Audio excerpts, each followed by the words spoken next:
This is problem 8-120.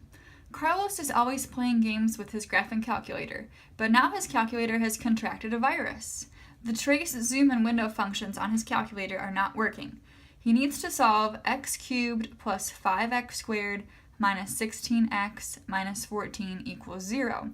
So he graphs y equals x cubed plus 5x squared minus 16x minus 14 and sees the graph at the right in the standard window. From the graph, what appears to be an integer solution to the equation. So a solution is an x-intercept, also called a root. Okay, so an integer means like a number that you can count. So like in negatives, 0, and positive numbers. So where it looks like it exactly crosses is, I'm going to say right here, and that's negative 1, 2, 3, 4, 5, 6, 7. So I'm going to say negative 7 right on here. Okay, check your answer from part A in the equation. So what we're going to do now is plug that into our equation. So we're going to do negative 7 cubed plus 5 times negative 7 squared minus 16 times negative 7 minus 14. And see if that equals 0. If it does, then we know that we were correct. So make sure, even though this is something you should have learned a while ago, make sure when you type this into your calculator, you're putting that negative 7 in parentheses. So parentheses, and then cubed plus 5 times negative 7 squared minus 16 times negative 7 minus 14. And if it equals 0, we are good. Yay! Okay, so that's how we checked it. It worked. Since you can't quite see that, let's see. Since x equals negative 7 is a solution to the equation, what is the factor associated with this solution? The factor just means kind of working backwards. So, and how does it go in parentheses? So x plus 7, if I were to set that equal to 0, which is what you're doing when you are solving for the x-intercepts or the solutions, I would move the 7 over and I'd get my solution here. So we're just kind of going backwards, and it's writing it in the parentheses. And remember, it's the opposite of the symbol that it is. So opposite of negative 7 would be plus 7. And that's why, because when you set it equal to 0, you want to solve and get negative 7 as your answer. So this would be the factor. Okay. Part D, use polynomial division to find the other factor. So we don't know what those are. We can't just make them up. So we're going to use polynomial division. So I'm going to do the Polydoku type thing. So this rectangle. Let me move this down a little bit and then move this up. Okay. So I'm going to put in my box, I'm going to write it down here. I'll put 5x. Sorry, it was x cubed first. X cubed plus 5x squared minus 16x minus 14. Okay, so we know the first box has to be an x cubed right here. And our factor that we just wrote down was x plus 7. That was from part C. Okay. So I'm going to fill out what needs to go where. So to make this an x cubed, this has to be an x squared. So an x squared times positive 7 is 7x squared. Oops. Now I need a total of 5x squareds. So in these two boxes, it needs to add up to 5x squared. So I need a minus 2x squared. So to make this happen, this would have to be minus 2x. Minus 2x times 7 is minus 14x.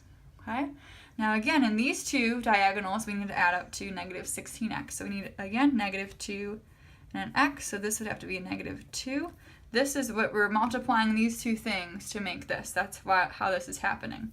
Okay? And then last thing, negative 2 times 7 is negative 14, which is what we wanted it to be. So that means this actually was a factor. That's another way to check your work. So use polynomial division to find the other factor. Well, this is the other factor.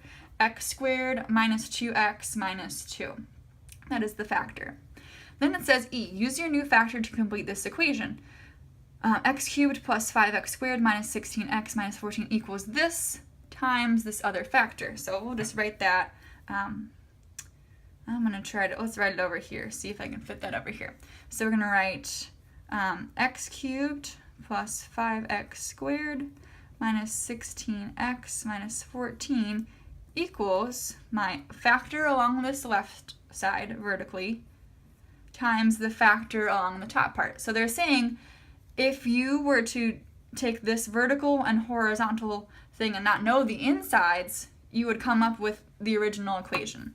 So it's just stating that it works in both directions. So I took the big long polynomial and divided it by this factor and got this one, or I could have started with these two on the outsides of my rectangle and multiplied them to get the insides, which would have added up to the original equation. That's what that part E is meaning too.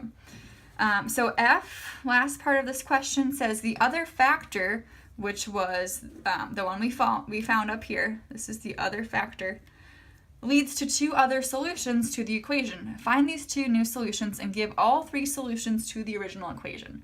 So we already know one solution was -7. So we're going to set this equation, or this expression, equal to 0. So x squared minus 2x minus 2 equals 0.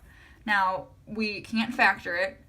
If we would have been able to factor it, these would have been, sorry, you can't see that, the graph up there, these would have been nicer points, but they're not. So that tells me we're going to have to use the quadratic formula, everybody's favorite. Okay, let me write the formula over here. So opposite of b plus or minus the square root of b squared minus 4ac over 2a. Okay. So we're just going to plug that in. Plug our things in here.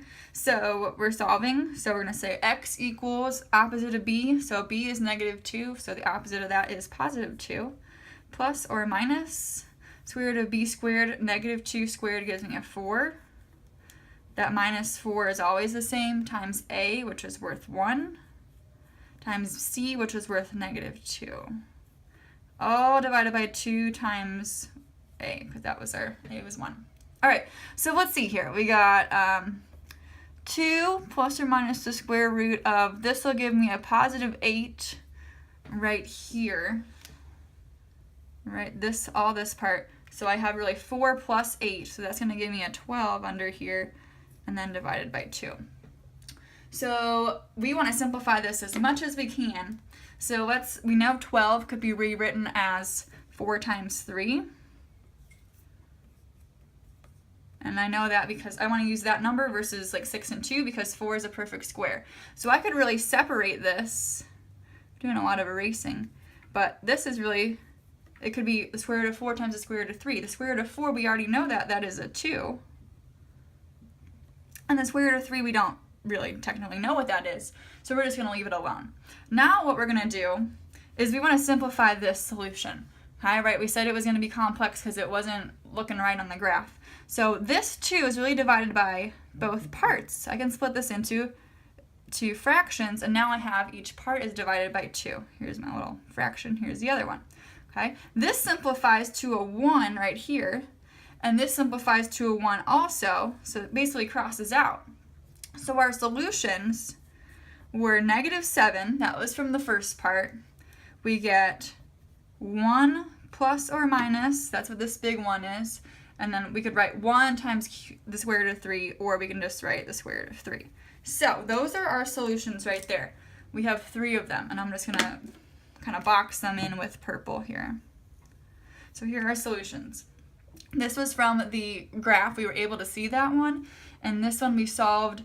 We set this expression equal to 0, but that we knew that wouldn't work, that wouldn't factor. So we did the quadratic formula and simplified our answer to these two, 1 plus the square root of 3 and then 1 minus the square root of 3.